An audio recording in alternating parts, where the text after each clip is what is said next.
A esta altura del año es bueno hacer un repaso o balance de la situación fiscal del país, sobre todo al planificar el año 2011 y las próximas campañas, tanto de los ciclos ganaderos como de las campañas agrícolas, teniendo en cuenta los costos impositivos. Para ampliar el tema, entrevistamos a un verdadero especialista, el contador Santiago Sáenz Valiente. Santiago Sáenz Valiente hace un repaso de la afectación impositiva a la actividad agropecuaria y describe específicamente al problema de la ganadería que se llama ganancia por tenencia.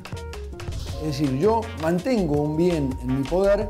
ese bien cambia de valor porque la cotización en el mercado en el cual acostumbro a operar, este mercado transparente que conocemos, ha aumentado y los productos primarios, en principio, deben valuarse a la cotización de cierre del mercado en el cual acostumbro a operar, restando, por supuesto, los gastos de venta que va a tener en el futuro este contribuyente. Es importante destacar que esta ganancia, denominada, insisto, ganancia por tenencia, es una ganancia nominal. No solo no corresponde a una ganancia realizada, es decir, a una operación concretada, sino que además de eso tenemos el inconveniente que esa ganancia es nominal, es ficticia. ¿Por qué digo que es ficticia? Porque no está comparada con el índice general de inflación. Sabemos que el INDEC tiene hoy datos que no son confiables y más allá de eso, desde el año 1992, la legislación impositiva tiene suspendido lo que se denomina el ajuste por inflación impositivo, que es este ajuste que permitiría corregir ese resultado nominal y llevarlo a un resultado real por tenencia. Insisto, distinto al realizado. El realizado proviene como consecuencia de las ventas. Esta es una temática en el ámbito ganadero y más específicamente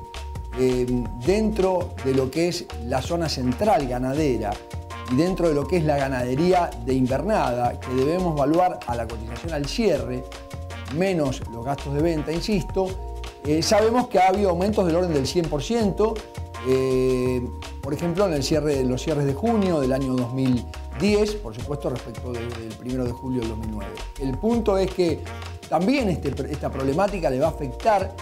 en gran medida a todos los cierres del mes de diciembre, que esencialmente nos referimos a las pymes, a las pequeño productor que tiene una unipersonal, que tiene una sociedad de hecho y que justamente con ganadería de invernada, donde todo su rodeo se va a evaluar de esta manera, aparece una ganancia muy importante que no es en el fondo una ganancia real, sino la verdad es que es una ganancia en expectativa que, bueno, tendríamos que, creo, medirla de otra manera. En el ámbito de los proyectos, sabemos que hay proyectos de Federación Agraria y otros proyectos que plantean en este tema tomar un promedio de la cotización del ejercicio. Esto puede no estar mal, lo que sucede es que volvemos a tener este inconveniente de la ganancia por tenencia, del revalúo de activos, que aumenta también indirectamente otros impuestos, como es el impuesto a los bienes personales o en su caso el impuesto a la ganancia mínima presunta, con lo cual hay que buscar una solución de fondo para resolver este tema. En lo que nos referimos a la parte correspondiente a cría, sabemos que esto es distinto el efecto, por lo pronto porque todo lo que es hembra se evalúa a un valor fijo y si la explotación es muy antigua, estoy tomando valores sumamente bajos y no muestro ninguna ganancia por tenencia en esos activos. Sin embargo, respecto de los machos, sí, se toma el promedio de venta de los últimos 3 meses, el 60%, con lo cual también hay una ganancia por tenencia que tiene esta distorsión, pero bueno, de alguna manera, al tomar el 60% promedio, es en menor medida de lo que afectaría a lo que sería el tema de invernada. Esta es una temática que es indispensable tenerla en cuenta, que está afectada por la falta de aplicación del ajuste por inflación. Muchas otras temáticas están afectadas por la falta de aplicación del ajuste por inflación, por ejemplo, las amortizaciones que se computan un valor histórico y no se actualizan, quebrantos de periodos anteriores, una actividad como es la agrícola ganadera, que es errática, que un ejercicio puede tener una importante ganancia, otro ejercicio puede tener pérdida. El hecho de tener la ganancia de alguna manera actualizada a través de esta norma de evaluación y tener los quebrantos sin que me permitan actualizarlos de un periodo a otro, sin duda que se produce un desvío que debiera evitarse, ¿no? Lo mismo sucede con las retenciones sufridas. Retenciones me refiero a retenciones de impuestos a las ganancias, y también los anticipos pagados, que tampoco se actualizan, ¿no? Realmente toda esta temática que hasta el año 1992, desde el año 1978, estaba vigente y por una metodología que incluso se actualizó y se modificó y se adecuó en el año 1985, ha quedado de lado por el congelamiento que se produjo en el año 92. Esto no es razonable, sabemos que hay una serie de fallos judiciales que están contemplando esta posibilidad de corregir, pero bueno, la seguridad jurídica sigue estando afectada y de alguna manera se necesita en forma urgente una solución al sistema tributario en este sentido. Santiago se refirió a la problemática del registro de operadores de granos. Su inscripción tiene sus trabas, tiene sus dificultades. Muchos contribuyentes terminan quedando suspendidos del registro de operadores de granos por cuestiones que son menores y las consecuencias son muy graves. Son muy graves porque sabemos y reiteramos que una retención total del impuesto a valor agregado completa, ¿no?, de la alícuota del 10,5%, sin un régimen específico de devolución, como está previsto para aquellos que están habilitados en el registro, no deja de ser un verdadero problema. Y por el otro lado, el tema del impuesto a las ganancias, donde se retiene el 15% del precio de venta para aquellos que están excluidos del registro, realmente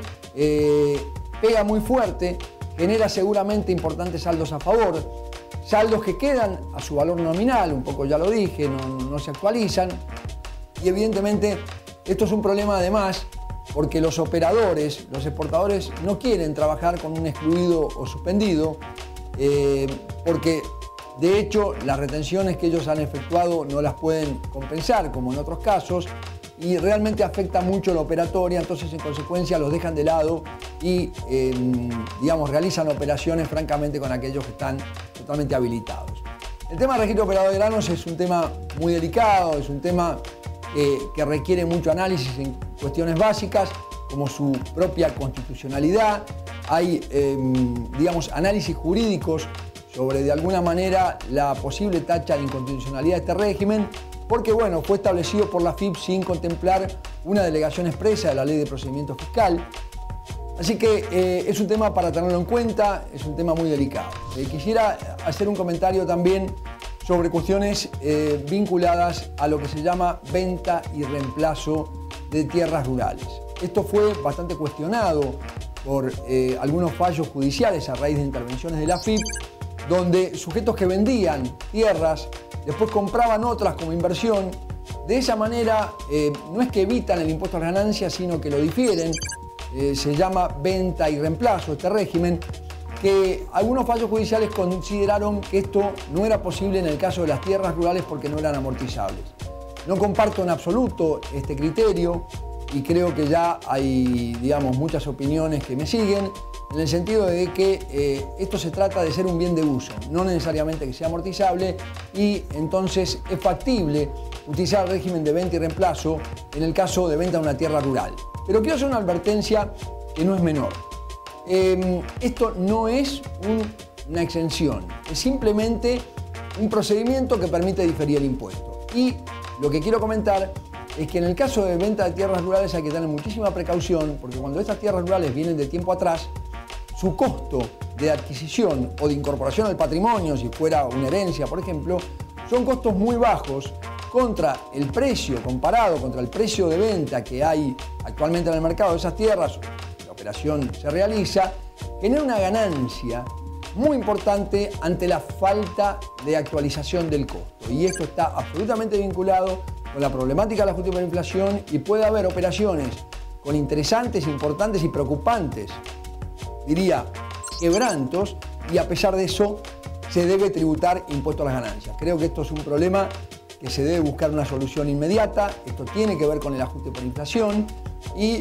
creo que es una preocupación que debiéramos estar todos atentos a que haya alguna reforma tributaria en este sentido, pero no en forma aislada, sino que tendría que haber una reforma más completa, más genérica, que contemple los distintos desvíos que se producen, donde justamente los impuestos hay que exigirlos en virtud de la capacidad contributiva. Un impuesto, por ejemplo, como el impuesto al débito y crédito, nada tiene que ver con la capacidad de contribuir del contribuyente y, sin embargo, es un impuesto que, digamos, se está cobrando, se está exigiendo. Si bien la tasa es del 1,2% entre depósito y retiro, es un impuesto muy elevado en sumas importantes de dinero, es algo que hay que contemplarlo. Sáenz Valiente tiene certeza del potencial de la agroindustria de nuestro país y cree que se va a producir un cambio para el bien de todos. Yo creo que el año 2011 es un año muy especial justamente por la transición. Sabemos que los precios de los commodities están con muy buen número final, a pesar de las retenciones. Sin embargo, considero que las retenciones no por ello han dejado de ser injustas, han dejado de ser, digamos, irrazonables desde el punto de vista de los criterios por los cuales hoy se aplican las retenciones. Creo muy lógico haber aplicado retenciones en el año 2002 con un cambio del valor de cotización de la moneda extranjera de 1 a 3. Creo que en ese sentido es muy importante. Creo que los otros argumentos yo por lo menos los dejo de lado y creo que en todo caso habría que plantear alguna otra forma de determinar un impuesto que no sea sobre la base de los ingresos, que no sea tampoco a un sector determinado y que en todo caso habría que medir de otra manera, digamos, esta cuestión, y creo que los porcentuales que se están manejando son muy elevados. Es sabido que una buena cotización internacional del grano afecta mucho menos las retenciones. Sin embargo, los pequeños productores siguen siendo afectados y mucho,